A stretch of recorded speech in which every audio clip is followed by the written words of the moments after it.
You know what? I realized I didn't check the camera. Oh my god. First podcast of the year. 7 seconds in. Didn't check the camera. Got the TV going on. Welcome back to the Constitutionals Podcast. I'm your host, Chad White. If you didn't know, this premier podcast for the website, cpluscomedy.com. Like I just said, it's a website. Go there. Welcome in. First podcast in 3 weeks, I believe. Because I did not do one for the last 2 weeks of the year. And I did not do one last week. So here we are, 3 weeks later. We're back, baby. It's been a while. I think I did this last year. To the dozens of listeners I have, I chose not to do. I mean, that first week I was initially going to do something, and I didn't. I didn't want to. I didn't feel like it. I didn't want to force myself to do it because it wasn't going to be good. And not that I'm saying that normally this is good, but here we are. So I decided to, you know what? I said, yep, that TV's loud. I said, why not just go? Why not just not do it? And here we are. I did a video therapy session with my therapist, and Nova, the cat, had walked over because she was hungry and I had not fed her yet. And so I picked her up and I put her in my lap, and my therapist goes, "Whoa, she got thick." It's very true. Nova has gotten fat in the past couple of months that I've had her, and it is my fault. I did not realize that I was feeding her too much, and then I read the bag, realized I was feeding her too much, proceeded to only feed her how much was on the bag, and then realized that was still too much. And I have just recently I looked up how many calories to feed a 10-pound cat, and it's substantially lower than you think. Substantially. So I've been feeding her that amount, but now she is begging me for food at every juncture. And sometimes she drinks all of her water, sometimes she doesn't. I've been feeding her now half a can because the canned food is lower than the dry food in calories, and it's a whole thing. So, but she and I, good terms for now. But like most women, she will grow to hate me. That's a little too real. All right, so how was my break? How was my 3 weeks off? Well, I did news time, and in news time, 1 week was. So usually I do 2 blooper episodes that have all the bloopers from throughout the year, and then in between the blooper episodes, I do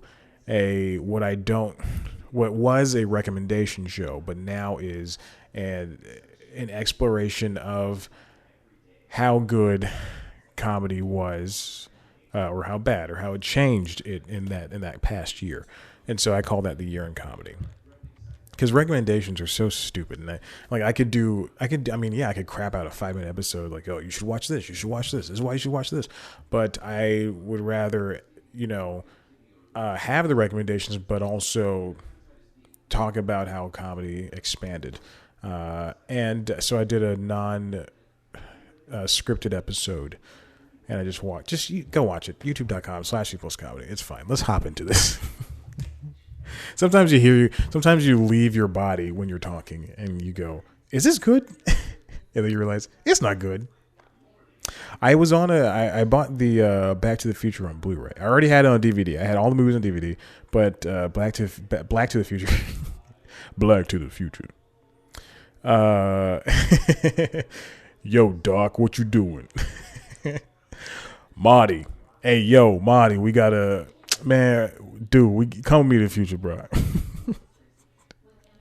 And then Marty's girlfriend's like, I ain't trying to go to the future. I got a hair appointment. If I was white, this would be racist, but I'm not, so it's not.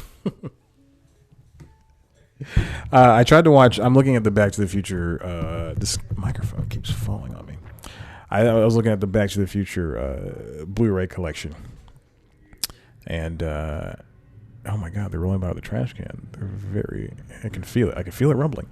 I'm looking at the collection, probably like 100 feet from me. I have a huge apartment.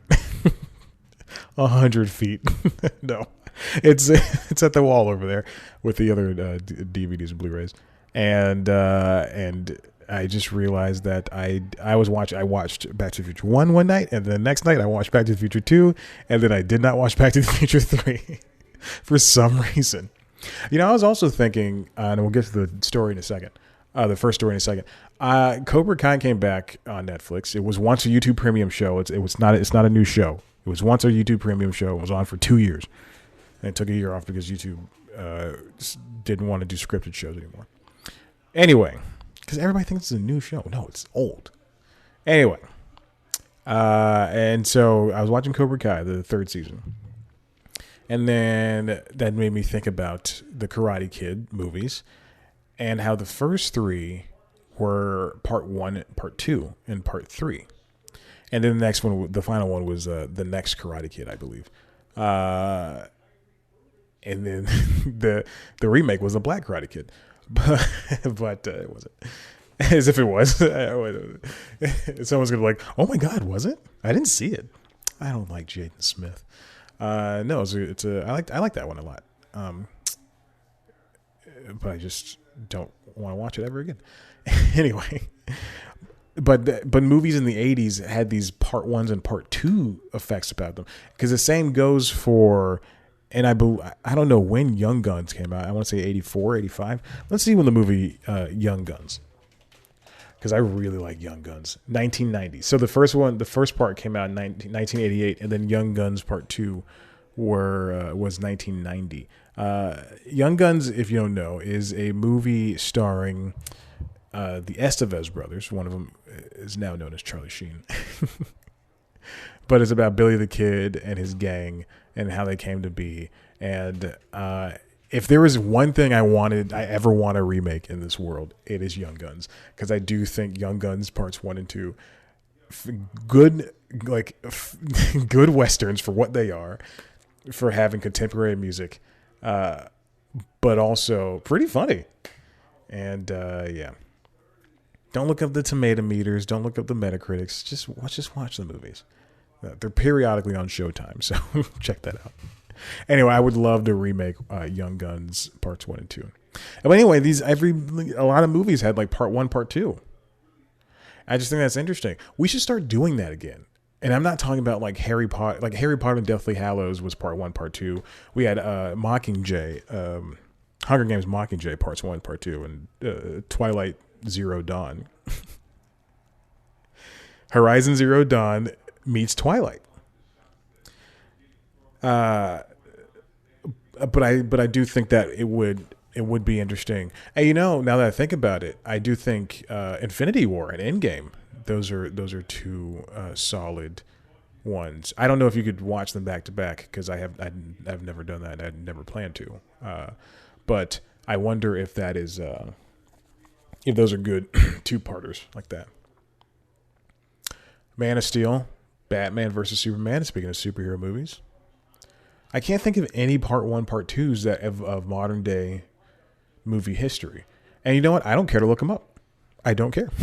So let's move on to this first story. 8 minutes in, baby. Starting off the year right. QUIBI. This comes from The Verge. Roku is ready to buy some QUIBI shows. All right. QUIBI reportedly in talks to sell its shows to Roku, written by Sam Byford. This comes from the Wall Street Journal, as told by The Verge. I don't know what happened to my accent, but apparently I burned my tongue, and now I speak like this. It was almost racist. If it were to happen, this deal is not set in stone, and this could change at any point. But everybody has reported this. If this was going to happen, this would give Roku Channel a slew of new shows, that people probably would not have checked out otherwise. And also, it would bolster the Roku Channel's, I hate this word, I'm not going to say it, TV show game and movie game. But Roku may feel that the content would stand a better chance when available on best-selling streaming devices in the U.S. That is the entire story. Wow. Okay. So let's talk about the implications there. QUIBI no longer exists. And the point of QUIBI, after the fact, for the people who created shows on there, was that those people could take the shows or... take their shows. They're all shows. No matter what happens, they're shows because they're all in 10-minute increments. But they could take those shows and then put them into whatever format they'd like after 2 years. That was the initial contract. So Free Ray Sean, even though it was broken up into 10-minute chunks, could be a movie instead of or it could be a TV movie instead of I believe it was a short form Emmy winner. But it could have been a short that they could have put up for the Oscars if the agreement had allowed them to do that. Or God, what is that show? The Most Valuable Game with Christoph Waltz and Liam Hemsworth. That could have been a movie, definitely a movie the way it's shot. But then you also have Will Forte and Caitlin Olsen's show, Fixer Upper, or whatever it's called. That could have just been like they could have taken all 10 episodes and made them all 10 10-minute episodes and turned into 5 20-minute episodes. So that could have been what that had been. But now they can go to the Roku channel and play for free in the most widely owned streaming device ecosystem. Everybody's got Roku except for me. But if I'm buying a gift for somebody, it's most likely a Roku or a book. All right. And then the last thing I'm going to get back into in this first part of this episode is this comes from Deadline, written by Greg Evans. Law & Order SVU turns to a dark Broadway, for job hunting actors. So as we know, Broadway is dark. It was dark all last year, and it's probably going to be closed. Actually, I know I just got an email for the C Plus Comedy Gmail that the Mean Girls musical is just closed. They're not coming back because of the pandemic. And as you know, that's happened with a lot of other shows. Some shows are still on hiatus. You know, we've got Hamilton is still on hiatus, but they won't close that down. And you know, other things that I don't really know about. But now Law & Order, New York-based Law & Order, is bringing in New York-based actors from Broadway to be the extras on their show, and not to be the extras, but like to be the supporting characters and the killers and all that stuff and the victims. So that's a nice thing to have. I literally just got done watching SVU episode, and so you know that's a nice thing to have in their repertoire. A lot of those actors are going to eventually be TV and movie actors, or this is just something to have money in your pocket. So this is a beautiful thing that SVU is doing, and that's a great way to have a good backlog of people. I mean, you know, we don't know when Broadway is going to come back. Sports are back, and you can go in limited capacities, but Broadway is just a whole different type of area to deal with. Enclosed spaces, and you can only choose so much. So I think that's a really nice thing to do. Stage actors already cast in parts for this season include Tony-winning Adrienne Lennox from The Doubt, A Parable, and After Midnight, Elizabeth Marvel from King Lear, Jane Bruce from Jagged Little Pill. That is the Alanis Morissette musical, and I really want to see it. I don't know why. I'm not really a fan of Alanis Morissette, but it'd be great to see Jagged Little Pill. Jelani Aladdin from Frozen, Michael Maestro from Love, Velour, Compassion, and Betsy Adam from Steel Magnolias. Interesting. So this is for season 22. Those are people already cast. And then Raul Esparza is, of course, coming back as D.A. Rafael Barba. I'm so excited. But this is a great thing to see. The casting offers a significant logistical benefit to the shows as well, because casting in New York actors is more practical and efficient option during the COVID-19 coronavirus pandemic, when the prospect of long-distance flights from Hollywood and required quarantine protocols can complicate everything Los Angeles-based actors. Also, stage actors accustomed to the tightrope walk of 8 shows a week are what the producer calls quote-unquote money players, guest stars who hit their marks and can do it over and over again quickly.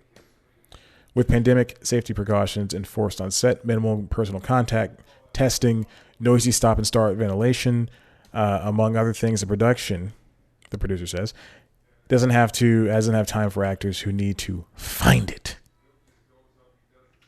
So it's a great thing to see. I'm very excited, and I can't wait for the rest of the season. Listen, we got to take a break, and when we come back, we will have the rest of the episode. Going to break, baby.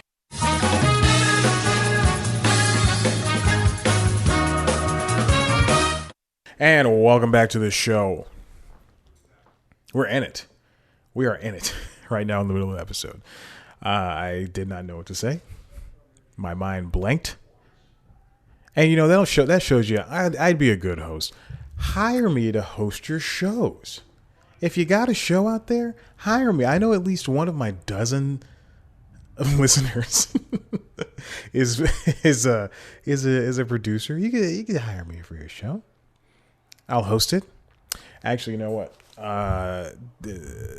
True story. A couple of months ago, I believe, was it in the middle of the pandemic? I think it was. Or I'll even say last year around this time. So this is when the pandemic was starting. But last year, early on last year, somebody emailed me from Los Angeles, the city of lights. And somebody emailed me and said, "Are you interested in like hosting a TV show? We want to shoot a pilot with you and all this stuff." And I said, "Yeah," like they know, because they specifically said, we see what you're doing with News Time and we love it, and we want you to come out and host this show. And it's kind of like, and they explained the show to me. Well, they explained the show to me in 2 words. And they're like, you know, you want to, are you interested in auditioning and things? And I was like, yeah, that'd be great. They said, well, you fly out here and we'll shoot the pilot and we'll shop it around and all that stuff. And I said, all right. So when do you want to fly? When do you want to fly me out? They said, well, we're not going to fly you out. You fly yourself out and you put yourself up and all this. I was just like, no, I can't do that. We're about to start a pandemic. I can't afford that. It had to be a little bit before the pandemic. It had to be like last year around this time because it was still very feasible to fly. But anyway, I haven't thought about that in a long time. I mean, and you know, that's the business. Like if I lived in LA, then they would have asked me and I would have, you know, just driven over there and done it. Or if I was like if I had money, if I was a working television man, I would have flown myself out there and done it. But you know, that's just not a viable option for me or a lot of other people, especially emailed out of the blue. They said the show was going to go on Sci-Fi or something. I don't know what it would have been. Hey, listen, if you're listening, if that person is listening right now, I'm still free. Now, I'll shoot it from my apartment. I'll shoot it right. The microphone just fell. I'll shoot it. I'll shoot it right here. You want me to. You see how News Time is. If you really were watching News Time. Don't look at the last 3 episodes because those are like the end of the episodes. But everything before that. Maybe even next week's episode. All right, let's move on. I forgot to restart this counter. Women director numbers in 2020. I was peeking when I said that. No peeking. As a reference to Doughboys. This comes from Brent Lang over at Variety. Brent Lang. Women directed record numbers of 2020 films, a study finds.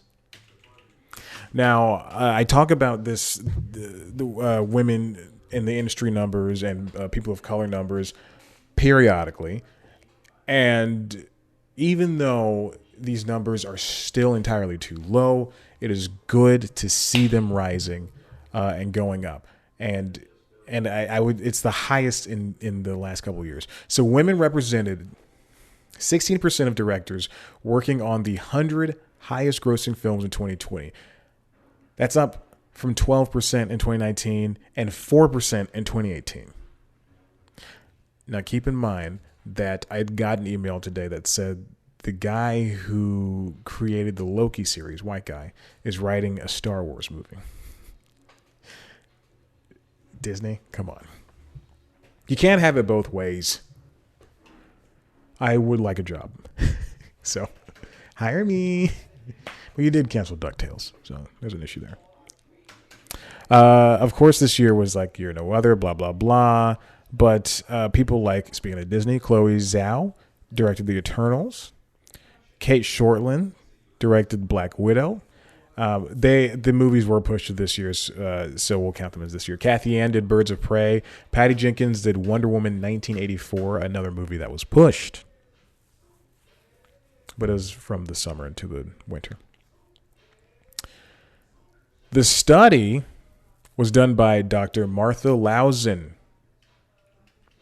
And let's see. Women made up 19% of all directors, writers, executive producers, editors, cinematographers working on all the watched movies at home.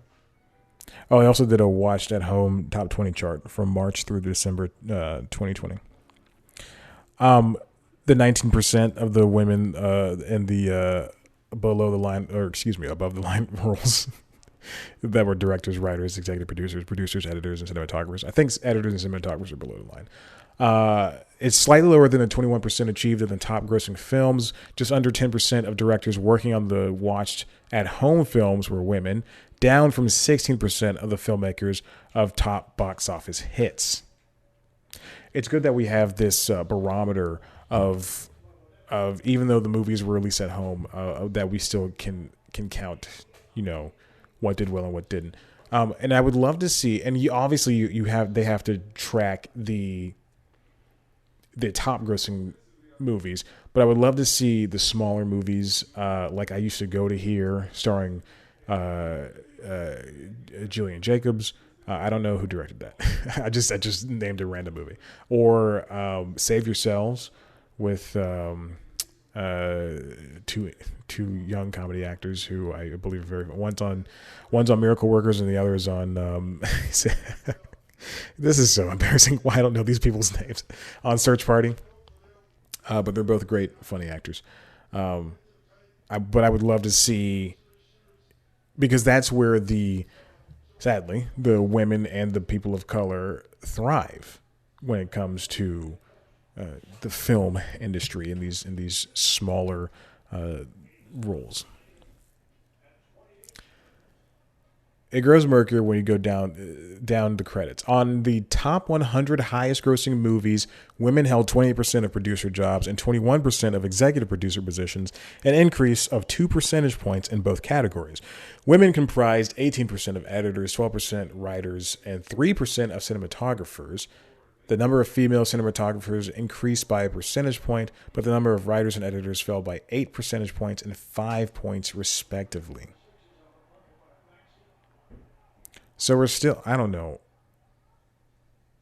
So we're still on a decrease somewhere, somewhat slightly. And I don't know if the pandemic attributed to it at all, but I wonder if the hiring practices will now change, especially if they're changing with with women of color in particular, when it comes to acting roles. So I wonder if everything is going to expand greatly. Everybody's going to get a chance. All right, let's move on to the next one. So this is a little something that I saved from December 24th. This comes from NPR. David Folkenfeld wrote this. Host of the Daily Cloud's New York Times effort to restore trust after Caliphate. So if you don't know what happened, Caliphate is a show, is a podcast. It was just so lauded when it came to the production and the story it told. And it was about a guy who said he was on ISIS, and then he escaped ISIS, and he told his story. Turns out he was lying the entire time, or most of the time, and the producers fell for it. And the podcast has been out for a couple of years, and the producers have just found out that the guy was a liar, and now they're in deep doo-doo.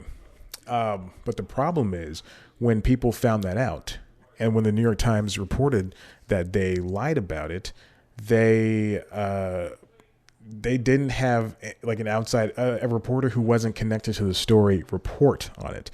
They had MICHAEL BARBARO, who's the host of the Daily podcast, report on it. The way he's connected is that the executive producer is his wife or partner, whatever he calls her. They did a corrective podcast, a 30-minute corrective podcast episode where Barbaro is basically doing damage control, as Folk and Folk writes, on a controversy that proved close to home. So Barbaro talked to the executive editor, Dean Beckett, whatever, and he spoke to the investigative correspondent, who is Mark Mazzetti, who led the team that told the story. Sorry, I just had a pop up on NPR. NPR, come on. Don't do it. So the corrective audio episode, yeah, it's fine that it did that, but the problem is that they got somebody who was too close to it. And so now he's the one they're not passing the blame on, but he's not mentioning his wife, who's a part of the show. And again, I don't know if it's his wife or if they're engaged, but I know they are deep in doo-doo together. Barbaro did not disclose several key facts about his own connection to the show. The show started in 2018. Andy Mills, a key producer behind the launch of The Daily, helped drive the sound and feel of Caliphate. And then Mills became Calamachi's sidekick on there. Calamachi is the woman that what's his name is MICHAEL BARBARO is dating, I believe. Yeah. Oh God, what is her first name? Calamachi. Find it. I was right. It was. Excuse me. It was. Rukmini Calamachi. That is the producer. That is her name. Yeah, I was right. Is a woman that he's so relationship is no secret, has been documented in other outlets from the New York Post's page 6 gossip column. In switching 4 years ago from the politics beat to become the Times' first daily audio host, Barbaro has evolved into one of the paper's most recognizable stars. The Times says more than 4 million listeners download the podcast each day. It has won the paper and several awards, subscribers, all that stuff. And then one of the other issues is that Barbaro went on Twitter to quickly defend the not New York Times, but he also went to quickly defend Caliphate and the editors. Beckett told NPR that Friday that it did constitute a retraction, quote, for parts that were about Chandri and his story. Chandri was the guy who lied about being in ISIS, and his history and his background. Caliphate was into 10 chapters, blah, blah, blah. Oh, privately, Barbaro repeatedly pressed at least 4 journalists Friday to temper their critiques of the Times and how they framed what happened. David Folk knows because he was one of them. So that means Barbaro was reaching out to people like Folkenfilk and like the Washington Post Eric Wemple, and with direct messages saying, "Hey," and he's using the word "quote unquote" retract on Twitter to describe what happened. Because Wemple used the word retract, and Barbaro wanted to make it look like they weren't retracting; they were just amending the story. This is not, and it's not just a New York Times problem. It's a Washington Post problem. It's because I'm thinking about, because I'm writing an episode of News Time. Next week's episode of News Time is about journalists losing their jobs and going to places like, or quitting their jobs and going to Substack, or going to OnlyFans to do some things, which is true. Vice is going to OnlyFans, but when you have stuff like this, they're trying to put out the fire while the fire is still spreading, and it's a gasoline fire, and they're using water. The fire is still going, and they're using water, but then the fire is still starting up over there. It's an interesting story to see, and the Washington Post has been through this because they just retracted a story yesterday about the riots happening at the Capitol, or they retracted a story today rather. Wall Street Journal had to say something about something recently, and the New York Times obviously has to do something every couple of weeks. They still get my money, it's fine, but they see this stuff happening. And it is, it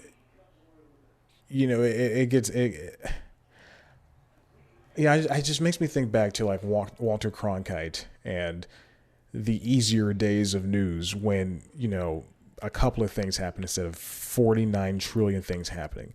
And the importance was obviously, Watergate, and then, like death and stuff. But it wasn't like, a riot, racism, daily coronavirus stuff, murder, sexual assault. It wasn't all this stuff compounding on each other. And now you have, not only you have the journalists are being scrutinized for not only by their audience, but also by critics, and then also by the people that they work with, and then also by their colleagues, which is the people that they work with. And so it's speaking of mishmashes, the mishmashes of things happening, it's all compounding on each other, and the truth gets buried.